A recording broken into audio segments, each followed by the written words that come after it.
Hello, ladies and gentlemen. I am Uncle Slam, and this is the introduction to my Super Mario Maker 2 any% speedrun tutorial. Specifically speaking, this will be a tutorial for the No Luigi Assist category, not the Luigi Assist category, because the Luigi Assist category does the same level like 18 times.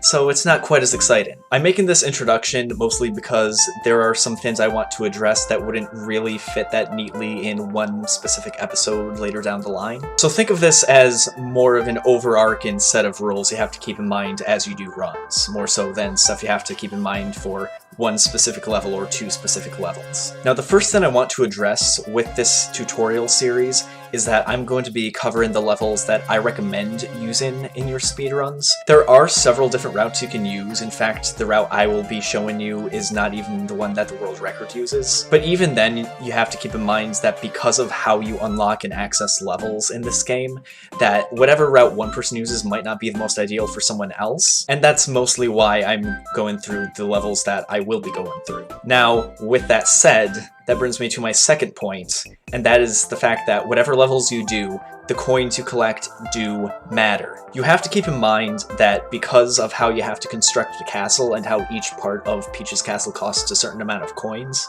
that if you skip too many coins in any given level or in all the levels as a whole, that you probably won't be able to afford parts of the castle later down the line that you otherwise would at that point in the run. And it's because of that you really want to focus on the coins you collect in levels, not so much just get to the flagpole as fast as you possibly can. There are plenty of levels where it's well worth it to go out of your way to get a good amount of coins as opposed to just finishing the level when you can. And because coins are such a pivotal part of the run, you might be thinking, well, what if Mario dies? In Mario Maker 2's story mode, if Mario loses a life, you lose half of your coins, which can be a good thing, can be a bad thing depending on when it happens. For example, if you die in a level before you reach the first checkpoint or in a level that doesn't have any checkpoints to begin with, then as long as you've collected at least a few coins before that point, you should end the level ideally with more coins than you otherwise would have. And in that case, even if you take a little longer to complete the level because of the death,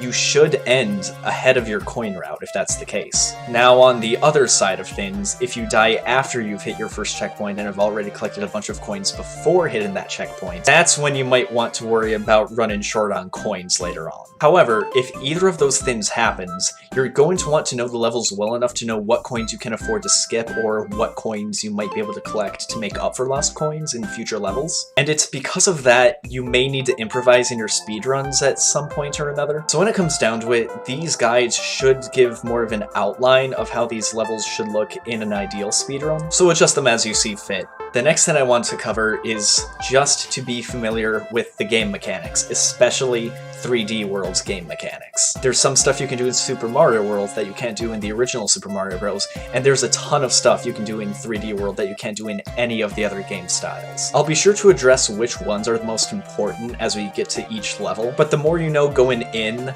the better it will be for you when you're trying to actually learn the levels. Speaking of which, in each level, I'm going to be showing you the strats that I find the most useful and am most familiar with. I will be showing other strategies and routes. Maybe some will be more easy for you, maybe some will be a little more difficult but more efficient. In any case, I'm going to try to provide as many ways to get through a level while still being relatively fast as I possibly can. And just to be safe, in case any new strategies are found in the future, I will try to update my tutorial series if that does happen. They'll probably be much shorter videos, but in the event that there is a reroute found that actually does speed things up significantly, I will be sure to highlight it. And the last thing I want to cover before I actually get to showing you the levels of the game, speedrunning should be fun. When it comes down to it, speedrunning really does just boil down to setting a goal time for yourself and trying to reach that goal. When you're first starting out, your first goal might be to beat the game in under 2 hours and 15 minutes. When you hit that point, maybe the next step will be 2 hours and 10 minutes. You hit that, maybe 2 hours and 5. Then 2 hours, then 1 hour 55, and so on and so forth. Just keep in mind that no one's gonna expect you to use all of the world record high-level strats right out the gate. When you're first learning a game, it is a learning experience. You're gonna have failures. You're gonna have to learn from those failures. Just don't get discouraged. Inevitably, every run or two, you're gonna have a few deaths. Kind of like that one. Sometimes you're gonna miss a good amount of coins in a level and have to make them up later. Sometimes you might even have to play extra levels. But really all that matters is you get in a time that you are satisfied with. And with any luck, this series should help you reach that goal without too much difficulty. Now I will leave a link to a spreadsheet in the description down below that outlines the level route that I will be showing you, along with how many coins you should end up with in the level, the exact order of the levels you should be going through, all that fun stuff. It also outlines the order of which you should start building parts of the castle, so I won't really be going through that in this tutorial series, but it will be in the document. Now with all of that out of the way, if you ever have any questions about any particular level, please don't be afraid to leave a comment down below asking about it. I'm more than happy to answer any questions you might have if I don't address it in the video well enough. Alternatively, I do stream on Twitch every now and then, so if you're interested, you can always give my channel a follow down there. And if you ever have any questions about the tutorial, feel free to just ask. And with that, I think that's all I have to say before I get into the tutorial proper. So the next video in this series should be talking about level 1.